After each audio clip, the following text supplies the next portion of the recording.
Antara mimpi dan kenyataan, apa yang terjadi setelah mata merah menatapku? Semua itu dimulai seperti mimpi buruk biasa, tetapi semakin saya pikirkan, semakin terasa bahwa itu bukan mimpi biasa. Detailnya terlalu jelas, dan rasa takutnya terlalu nyata. Awalnya, saya pikir saya sendirian, tetapi ada sesuatu yang mengawasi saya dari sudut jauh ruangan. Itu terlihat seperti patung batu hitam dengan mata rubi, tangannya disilangkan di dada, memegang sesuatu. Ketika saya mendekat, saya menyadari bahwa ini bukan hanya patung, itu adalah sosok gelap, hantu. Udara dingin di sekitarnya membuat saya sulit bergerak. Tetapi ada sesuatu yang membuat saya tetap di sana. Apakah itu takut? Rasa penasaran? Saya tidak tahu, tetapi saya tidak bisa pergi. Kemudian, makhluk itu melompat ke arah saya. Membungkus tubuhnya yang dingin di sekitar saya, dan dalam sekejap mata, pemandangan berubah. Saya tiba-tiba berada di tengah badai salju, kedinginan dan tersesat. Saya berlari, putus asa untuk menemukan perlindungan, hingga saya melihat sebuah gua di kejauhan. Saya berlari ke arahnya dan mendapati diri saya berada di dalam hutan. Dengan panas dan kelembaban yang sangat menyengat. Saat saya berjalan melalui pepohonan, saya mendengar suara seorang pria tua di kejauhan. Saya menemukannya duduk di sebuah lapangan. Bergoyang-goyang, kulitnya terbakar, matanya cekung, dan bibirnya bergerak seolah berbicara dalam bahasa yang tidak saya mengerti.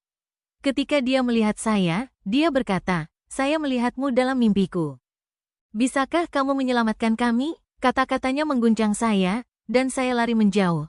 Tetapi suaranya mengikuti saya, semakin keras.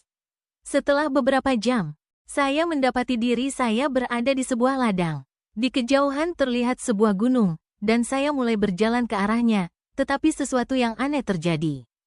Saya tersandung sesuatu dan menemukan seorang gadis muda, sekitar 13 tahun, tergeletak di rerumputan, tangannya dilipat di dada. "Jangan percayakan apa yang mereka katakan. Kamu sedang bermimpi. Kamu harus bangun," katanya, kembali terdiam. Mundur sedikit, saya melanjutkan perjalanan menuju gunung itu, meskipun saya merasa tidak mendekat. Dunia di sekitar saya sepertinya membentang tanpa akhir. Frustrasi, saya menendang sebuah batu dan jatuh ke tanah, tiba-tiba melihat mata merah di atas saya sebelum semuanya menjadi gelap. Saya terbangun di ruang rumah sakit, dikelilingi oleh dokter-dokter yang tampak sangat khawatir. Mereka memberitahu saya bahwa saya sudah koma selama 2 tahun. Mereka menemukanku di hutan dengan luka tusukan aneh di tubuh saya dan tidak ada penjelasan jelas bagaimana saya mendapatkannya. Mereka berkata bahwa saya pernah berbicara dalam tidur tentang hal-hal aneh, tetapi tidak ada yang mengerti maksudnya. Setelah beberapa waktu, mereka berkata saya bisa pulang. Malam itu, saat saya berbaring di tempat tidur, saya tidak bisa menghilangkan perasaan tentang mata merah itu.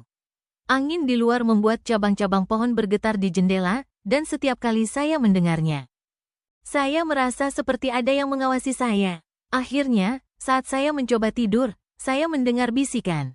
"Tidur yang nyenyak, aku akan menunggumu." Kenangan tentang malaikat maut dan mata merahnya masih menghantui saya. Dan saya bertanya-tanya apakah mimpi buruk saya lebih nyata daripada yang ingin saya percayai.